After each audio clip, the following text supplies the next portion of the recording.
Welcome back to our channel.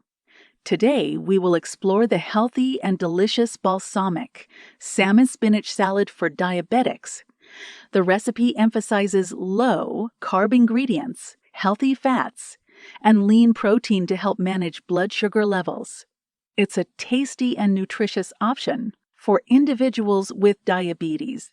You want to manage blood sugar level naturally. You can take Easily Glucoberry Natural Supplement. It is benefited and also natural way to control high blood sugar level. Ingredients: 1 salmon fillet, 6 ounces.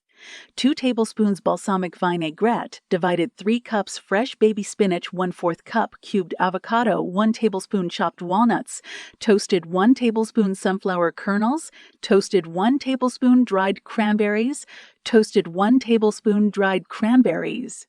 First of all, marinate salmon in a mix of balsamic vinegar, olive oil, garlic, salt, and pepper.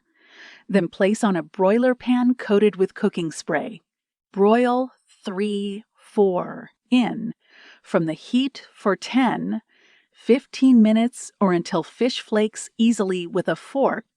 Meanwhile, in a large bowl, toss spinach with remaining vinaigrette. Divide between 2 plates. Tot with the salmon, avocado, walnuts, sunflower kernels, and cranberries. Serve and enjoy your balsamic salmon spinach salad. Remember that this is not only a healthy and diabetic-friendly option, but it's also packed with flavor and nutrients. Want to control blood sugar level naturally? Take Glucoberry from official website. Click the link in the description below. If you enjoyed this video, please give it a thumbs up. And don't forget to hit that subscribe button for more content like this.